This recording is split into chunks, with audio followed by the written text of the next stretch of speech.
सोमवार का व्रत भगवान ने क्यों स्वीकार किया और यह चंद्रमा भगवान शिव के ललाट पर क्यों स्थापित हुआ। भगवान शिव के ललाट पे चंद्रमा है ना। आज न जाने कितने सत्संग आपने सुने होंगे, पर ईमानदारी से बताना, क्या किसी ने बताया कि भगवान शंकर ने चंद्रमा को ललाट पर क्यों धारण किया? और सोमवार का ही दिन, चंद्रमा का दिन, भगवान शिव ने अपनी पूजा का दिन क्यों बनाया? मालूम है? नहीं। अब ना हाँ भर रहे ना कर रहे, लेकिन मुझे मालूम है कि आपको किसी ने अभी तक ये ज्ञान नहीं दिया है। आइए, भगवान शिव ने चंद्रमा को ललाट पर क्यों धारण किया? सोमवार का दिन भगवान शिव की पूजा का वार कैसे बना और कलंकी चंद्रमा को इतना बड़ा पद कैसे प्राप्त हुआ? बिल्कुल अटेंशन होकर के ध्यान पूर्वक कथा को सुनिए। बड़ी सुंदर सी महापुराण की कथा है और ये तो मैं पहले दिन ही आपसे कह चुका हूं। माइक नहीं तूने तो बना दिया, मुझे तो बनना चाहिए। तो कहां गया तेरा? कहां भेज दिया उसको? धन्यना, आपने श्रीमद् भागवत महापुराण में एक कथा सुनी होगी कि मोहिनी रूप धारण करके भगवान विष्णु ने देवताओं को अमृत पिलाया। सुनी होगी ना? समुद्रो मथिश्चैव रत्नानां च विभागशः शंभो गृहीतं गरन् त्वया रक्षिताश्म तदा नाथ नीलकंठ इति श्रुतः। जहर निकला तो शंकर भगवान ने पी लिया। भगवान शिव का कंठ नीला पड़ गया और प्रसन्नो भगवान शंकरो भक्तवत्सल पपो विषम महाघोरम सुरासुर गणार्दनम पीतम तम विषमम कंठे निदधे विषम उल्मणम रेजे नेतानि एवीर्भूरिकंठो बभूव। धन्यना, जब अमृत मिला, धन्वंतरी भगवान अमृत लेकर के प्रकट हुए तो सबने प्रार्थना करी कि महाराज ये अमृत राक्षसों को नहीं मिलना चाहिए, वरना तो ये सब अजर अमर हो जाएंगे। तब भगवान विष्णु ने मोहिनी रूप बना करके उस अमृत को बांटना प्रारंभ किया।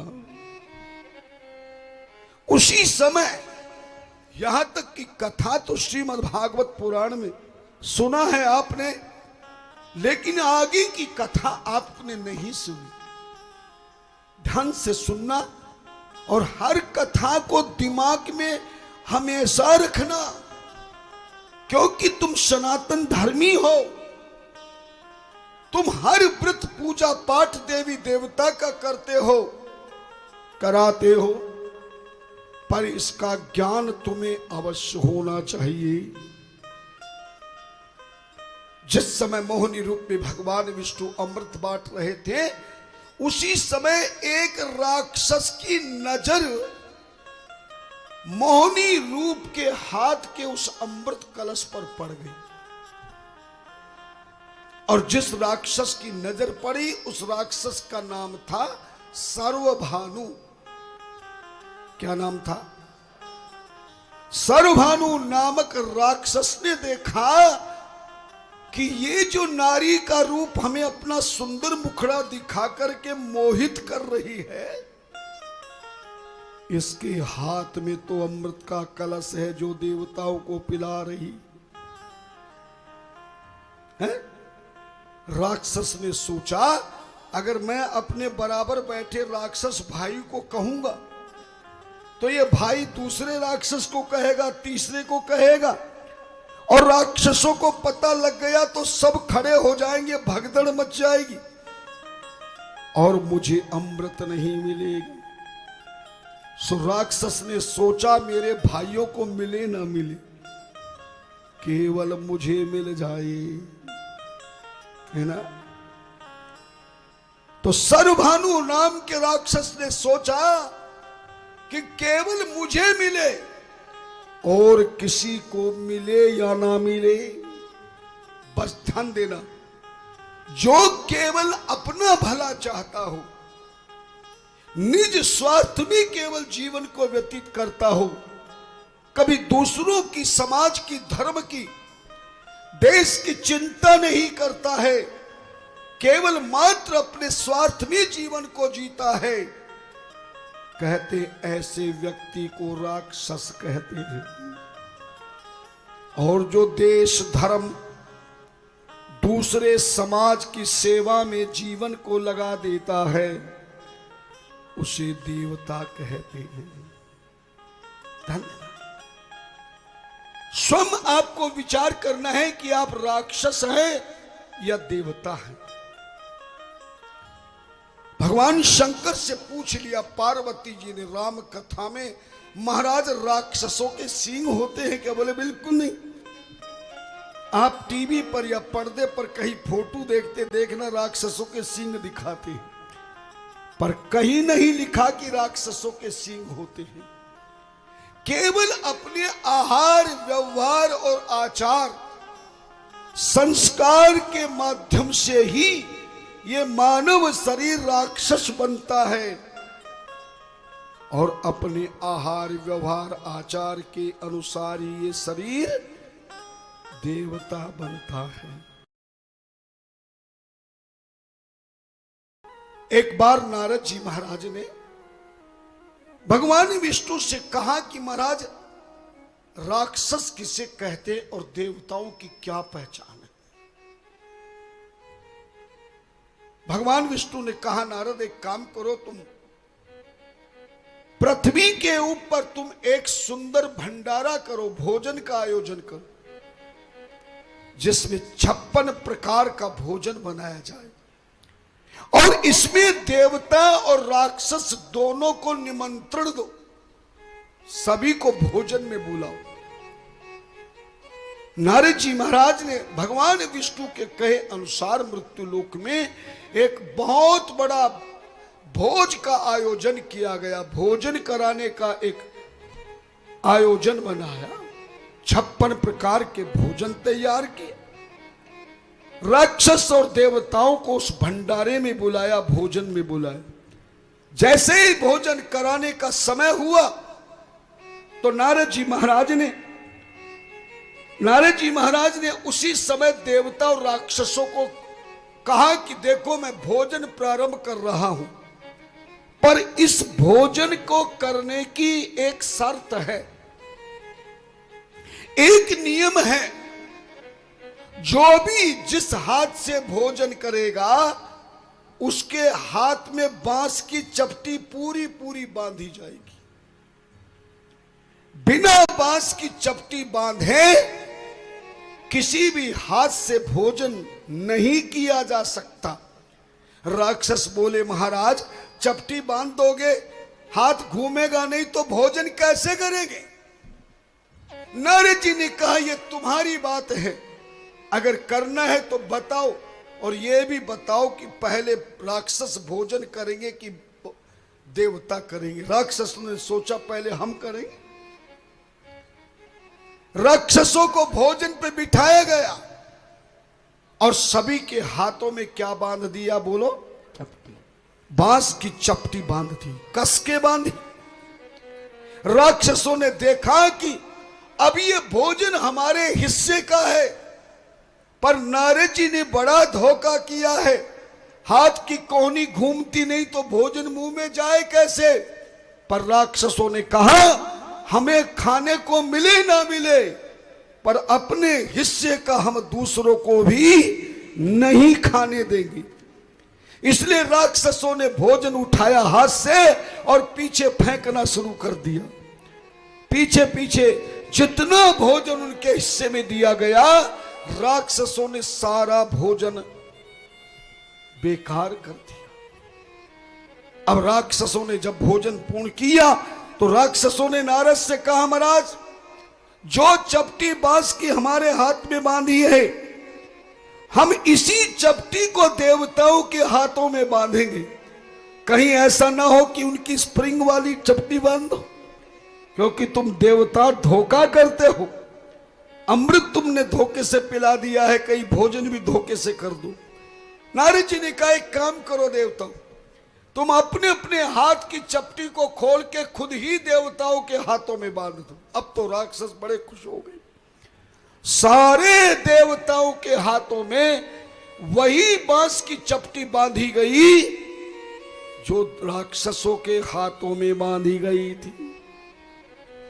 लेकिन देवताओं ने जैसे ही भोजन करना प्रारंभ किया तो सारे राक्षस आश्चर्यचकित हो गए कि सारे देवताओं ने पेट भर के भोजन कर लिया, क्योंकि एक देवता ने अपने भाई को अपने सामने बिठा लिया।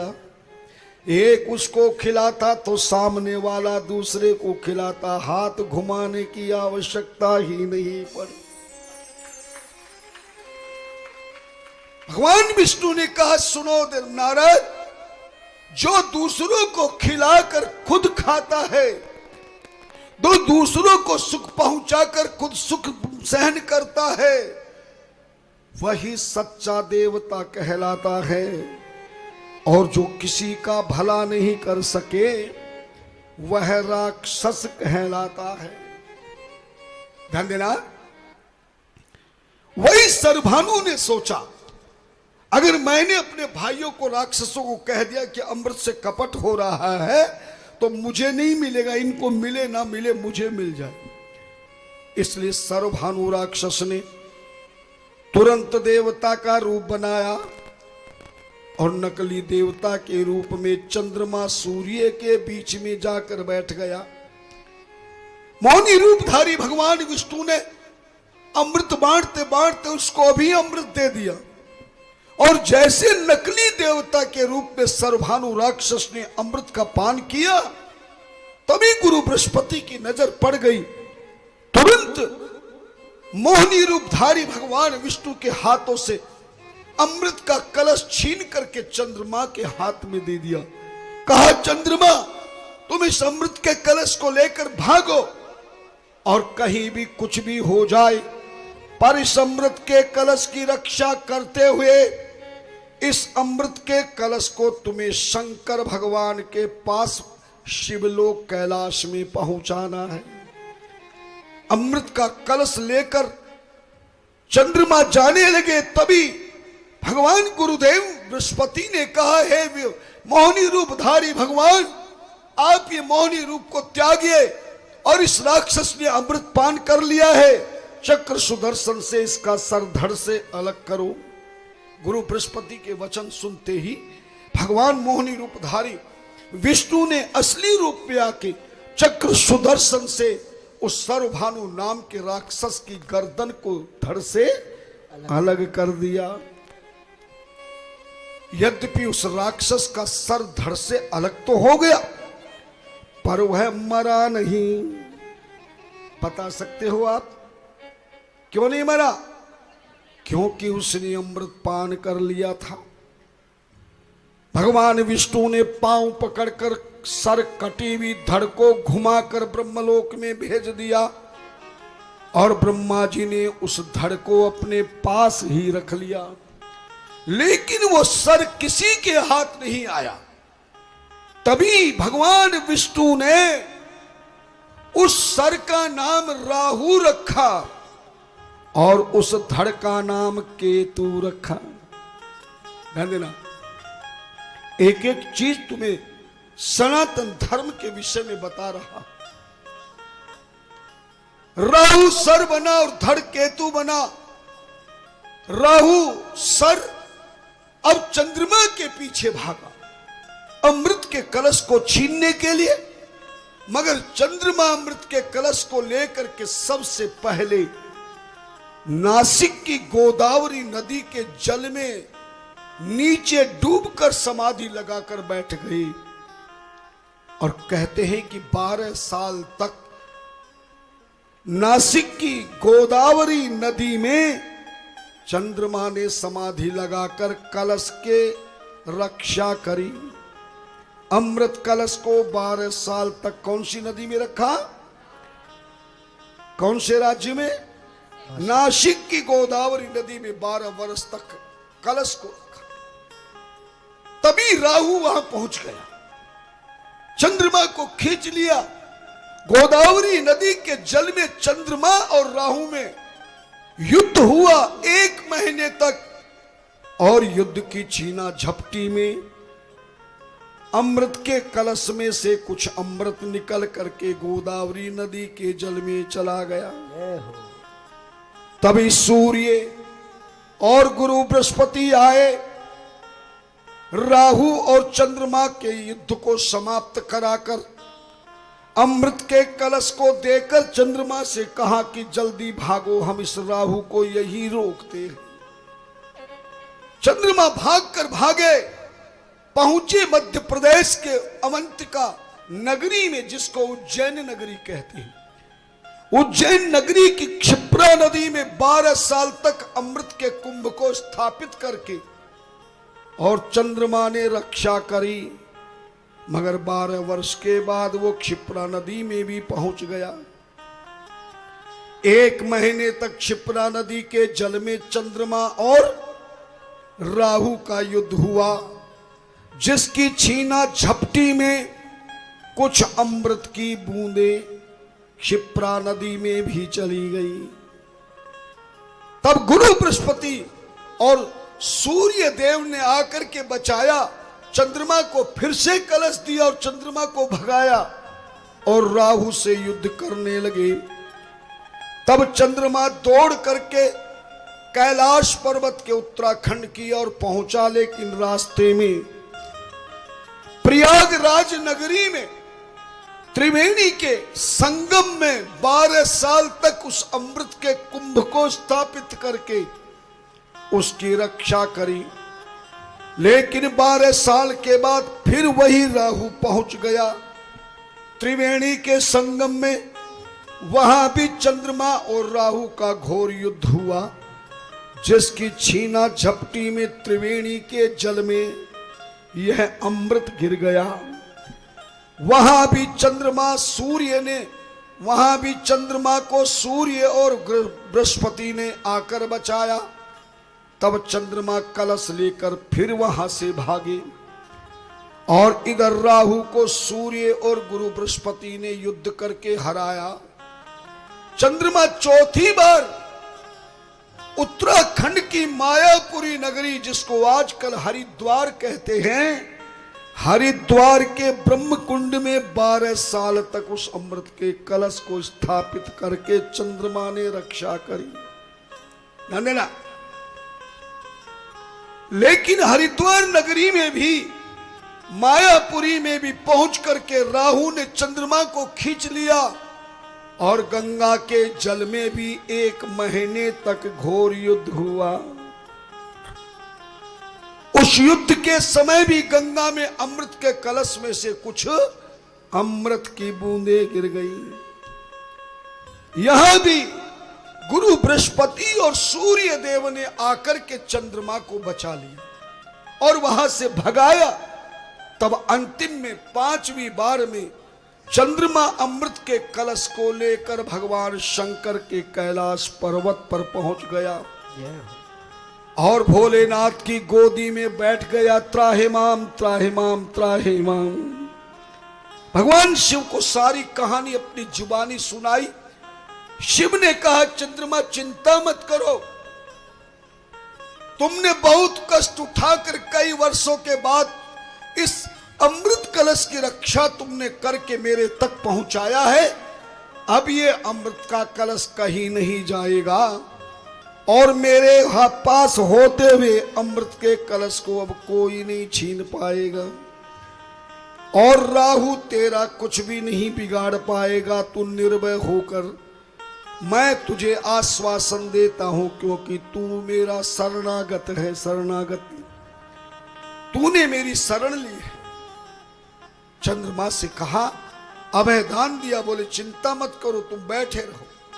अभी भगवान शिव चंद्रमा से वार्तालाप कर ही रहे थे, उसी समय वो राहु भगवान शिव के कैलाश पर्वत पर पहुंच गए और जाकर भगवान शिव से कहा, महाराज ये चंद्रमा ने मेरे साथ बहुत बड़ा कष्ट दिया है।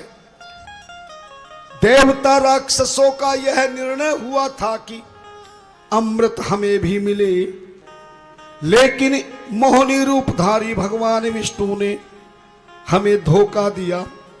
अगर मैंने देवता का रूप बना के अमृत पान कर लिया तो क्या अपराध किया? मगर भगवान विष्णु ने चक्र सुदर्शन से मेरे शरीर के दो भाग बना दिए। मेरा ये सिर वाला भाग राहु बन गया और धड़ वाला भाग केतु बन गया। मेरा कोई दोष नहीं भोलेनाथ, पर इस चंद्रमा को आज मैं अपना सबसे बड़ा शत्रु मानकर इससे युद्ध करके अपना बदला लूंगा। आप इसको गोदी से नीचे उतार दीजिए महाराज। किसने कहा? राहु ने। किससे कहा? भोलेनाथ। भोलेनाथ से कहा, आप इसे गोद से अलग करिए प्रभु। शंकर भगवान ने कहा, सुनो राहु, शास्त्रों में कहा गया है, शरणागत कहूं जे तज ही, हित अनहित अनुमान, ते नर पावर पाप मैं, ते नहीं बिलो कत आन। कोई किसी की शरणागति में जाए तो शरण में आए हुए की हर प्रकार से रक्षा करनी चाहिए। जो शरणागत की रक्षा नहीं करता है उसके दर्शन मात्र से पाप लगता है। इसलिए राहु, चंद्रमा मेरा शरणागत है, मेरी शरण में आया है और शरणार्थी होने के कारण मैं इसे गोदी में नहीं उतार सकता। मैं इसकी रक्षा करूंगा, इसके बदले में तू कोई और वरदान मांग ले। तब राहु ने कहा, महाराज अगर आप चंद्रमा को गोदी से नहीं उतार पा रहे हैं तो एक काम करिए, आप मुझे यह वरदान दे दीजिए कि आप अपने दोनों हाथों से इस चंद्रमा को उठाकर मेरे मुख में रख देंगे। शिव जी ने कहा, तथास्तु। अब तो महाराज सुनते चंद्रमा को पसीना आ गया। बोले, महाराज आपने तो कहा कि आप मेरी रक्षा करेंगे और आपने इसको वरदान दे दिया कि आप अपने दोनों हाथों से मुझ चंद्रमा को इसके मुख में रख देंगे। हे भोलेनाथ, इसके मुख में रखने के बाद मैं बच सकता हूं क्या? भगवान शिव ने कहा, चंद्रमा शायद तुझे मुझ पर विश्वास नहीं, शायद तूने सुना नहीं कि जाको राखे साइया, जाको राखे साइया, मार सके ना कोई, और बालन बाका कर सके जो जग बैरी हो। तेरा कोई बाल बाका भी नहीं कर सकता चंद्रमा। मैं राहु का वरदान भी पूर्ण करूंगा और तेरी रक्षा भी करूंगा। तभी भोलेनाथ ने चंद्रमा को दोनों हाथों से उठा लिया। राहु से कहा कि तू मुख खोल। जैसे ही राहु ने मुख खोला, चंद्रमा को दोनों हाथों से उठाकर भगवान शिव ने राहु के मुख में रखा। अब चंद्रमा की क्या हालत होगी ये तो आप अनुमान लगा सकते हो।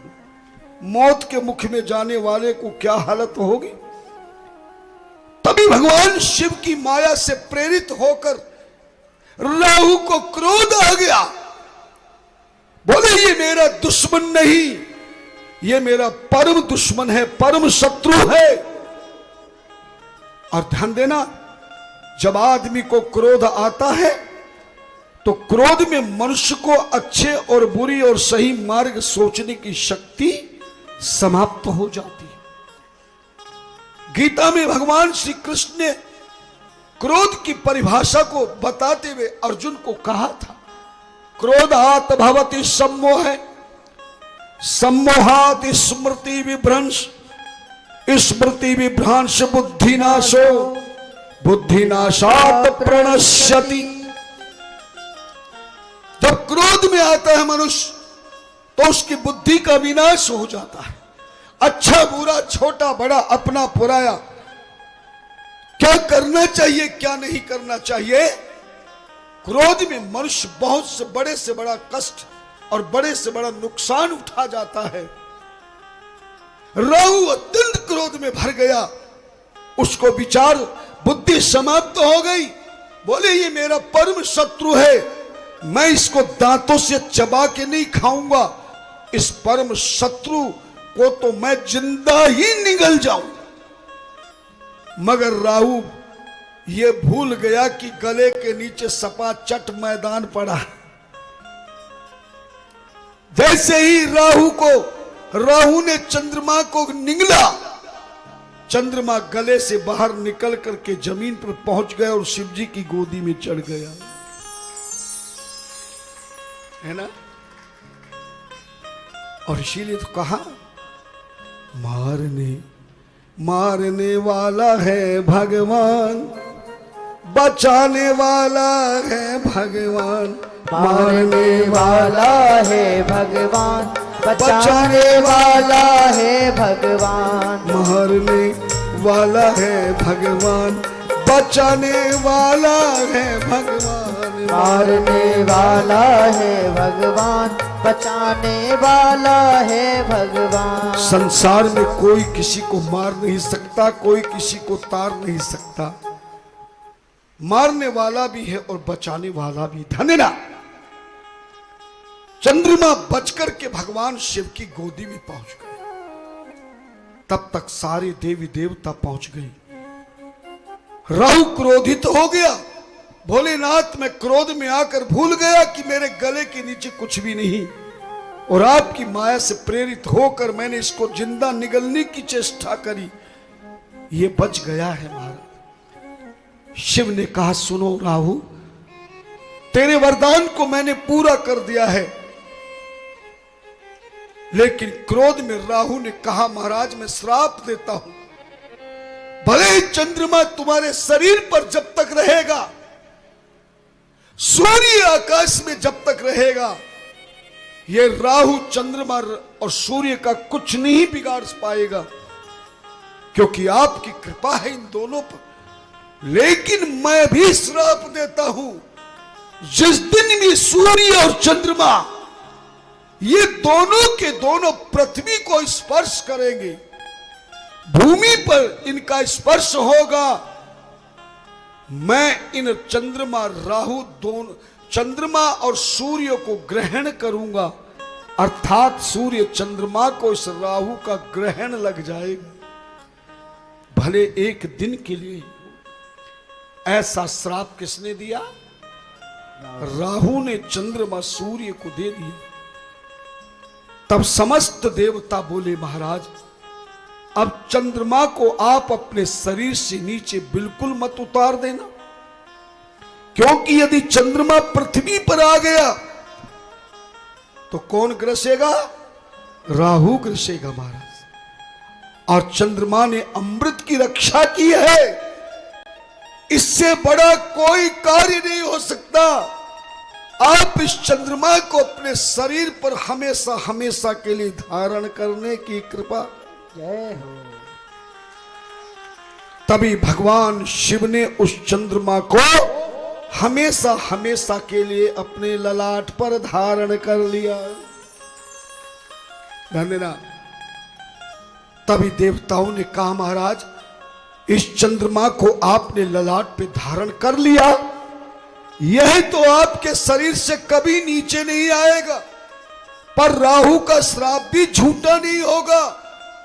लेकिन संसार में चंद्रमा की शीतलता का आनंद कैसे प्राप्त होगा? आप इस चंद्रमा का प्रतिबिंब आकाश में धारण करा दीजिए। तभी भगवान शिव ने उसी चंद्रमा का एक प्रतिबिंब आकाश में धारण कराया कि यही आकाश वाला चंद्रमा सबको रोशनी देगा, शीतलता देगा, और जब भी चंद्रमा का पृथ्वी पे स्पर्श होगा तो इस प्रतिबिंब रूप चंद्रमा को ही राहु ग्रसेगा।